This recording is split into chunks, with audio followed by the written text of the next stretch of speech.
Bill O'Reilly here, Tuesday, September 8th, 2020. You are listening to the O'Reilly Update.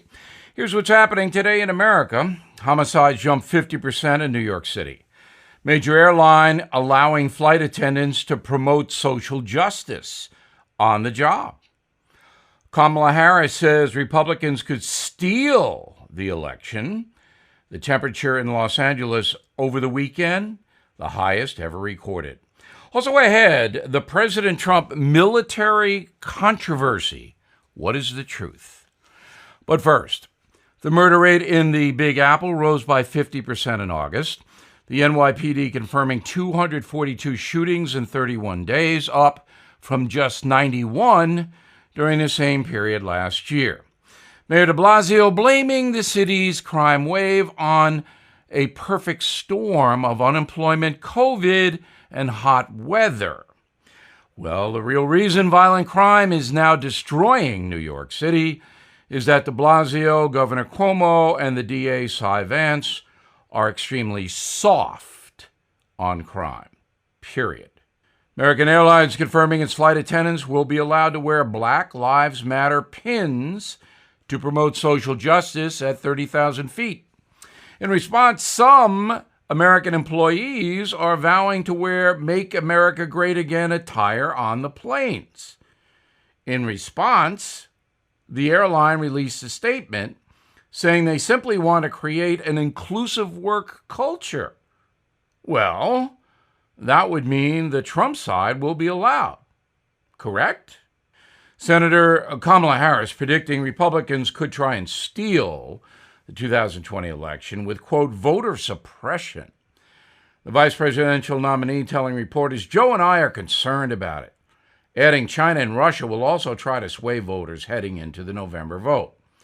More than 25 states are expanding mail-in ballots for the first time, which will absolutely lead to chaos this November. Wait and see. The thermometer in Los Angeles reaching 121 degrees over the weekend, the highest ever recorded. The heat sparking a series of wildfires across California, destroying more than 2 million acres and thousands of homes. Doctors say exposure to the intense heat could kill you in less than an hour. In a moment, the latest controversy surrounding President Trump that he disrespects the military. Right back with it. Hey, investors seeking steady cash flow, ready to diversify?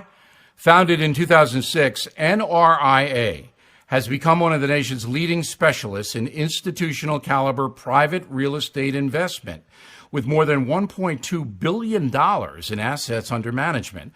As their slogan says, they specialize in realty investing done right. You can also use your 401k or IRA to invest. You could receive steady 10% monthly electronic payments to your bank account with valuable property, not just paper assets, securing you, and obtain returns with bonuses targeted at 18 to 21%. NRIA's 14-year track record and $1.2 billion in new construction development backs you. So learn how you can invest in this hard asset real estate cash flow fund today. Please call 201-210-2727, 201-210-2727, or visit nria.net. Time now for the O'Reilly Update message of the day.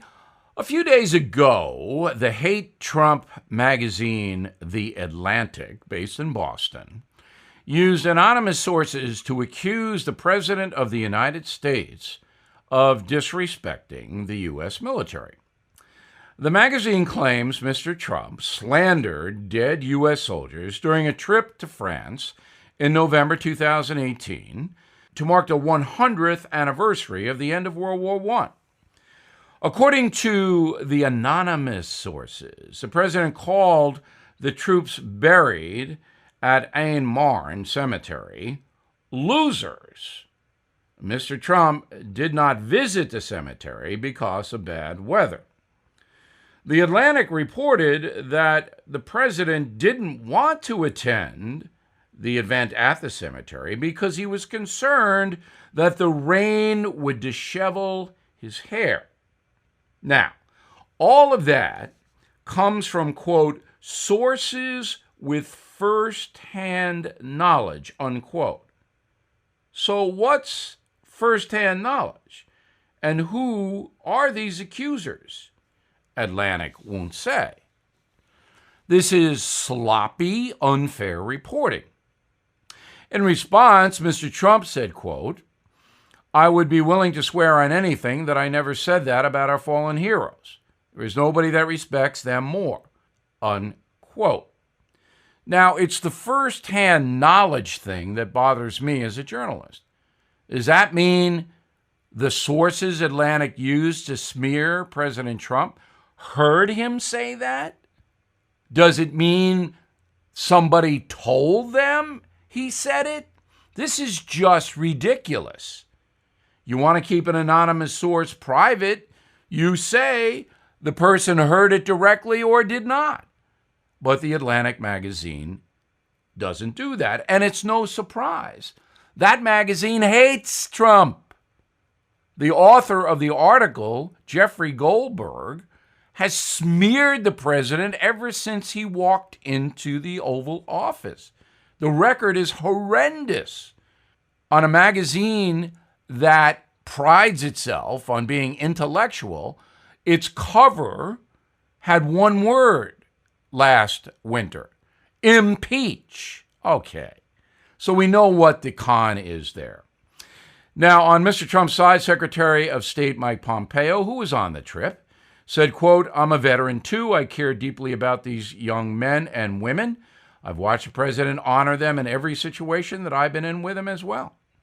John Bolton, who was on the trip, said, quote, I didn't hear that. I'm not saying he didn't say it later in the day or another time, but I was there for that discussion, unquote. Mr. Bolton, of course, wrote a hatchet book on Donald Trump. Now, I wrote a book called The United States of Trump, and I spoke with the president about Vietnam. He thinks the war was ridiculous. He doesn't believe that any American should have been sent there. That is true. He's also skeptical of war in general, the president is. And Donald Trump says things when he's angry and tired that he shouldn't say. But this Atlantic thing is a smear. I'm Bill O'Reilly, and I approve that message by writing it. For more news analysis, please visit BillO'Reilly.com, and please check out my new book, Killing Crazy Horse. In a moment, we'll tell you something about it. With all the world's uncertainty right now, many parents and grandparents have been hesitant to send their children and grandchildren back to school. If you're diving into homeschooling for the first time, you will need a complete, dependable resource to teach the kids at home. BJU Press has been supporting homeschooling families since the 1980s. They offer complete online video lessons for kindergarten through grade 12 for all core courses, including online grade kits, giving you everything you need to get started. And they have homeschooling experts across the country who are ready to help you. Most importantly, BJU Press's online video lessons help children shape a biblical worldview. What schools offer will always be uncertain. Are you ready to be certain about homeschooling? To learn more, please call 800-845-5731 or go to bjupresshomeschool.com. 800-845-5731 or go to bjupresshomeschool.com. Now the O'Reilly Update brings you something you might not know. My new book, Killing Crazy Horse, The Merciless Indian Wars in America, is out today. And Andrew Jackson, one of Donald Trump's favorite presidents, is prominently featured. In fact, Old Hickory, as they called him, makes Donald Trump look like a marshmallow. Andrew Jackson was a violent man. He defeated the British at the Battle of New Orleans, and he crushed the southeastern Indian tribes. He also shot people. On May 30th, 1806, future President Jackson killed Charles Dickinson, a man who accused him of cheating on a horse race bet and then insulted his wife, Rachel. In that duel, Jackson was shot in the chest just inches from his heart, but survived. The bullet would never be removed. Jackson took another bullet in the shoulder this time from Jesse Benton, brother of Thomas Hart Benton, whom Jackson wanted to kill. I chronicle that in Killing Crazy Horse. In fact, throughout his life, Andrew Jackson challenged more than 100 men to duels, but only killed one. In 1835, Jackson beat a would-be assassin with his cane after the man's pistol jammed, screaming, "Let me alone." The assassin was ultimately rescued by Tennessee Congressman Davy Crockett before Jackson could kill the man. On the last day of his presidency, Andrew Jackson told friends he had two regrets during his time in office. "I wish I had been able to shoot Henry Clay or hang John C. Calhoun," unquote. In May 2017, President Trump said this about Andrew Jackson, quote, "Today I call attention to the 250th birthday of the very great Andrew Jackson. He loved Tennessee, and so do I. From poverty, Jackson rose to glory and greatness, first as a military leader, and then as the 7th President of the United States. He did it with courage, grit, and by the way, he was one of our great presidents," unquote. Well, that's debatable, but Andrew Jackson was certainly the most flamboyant president this country has ever had. Sorry, Mr. Trump, you're second. Back after this.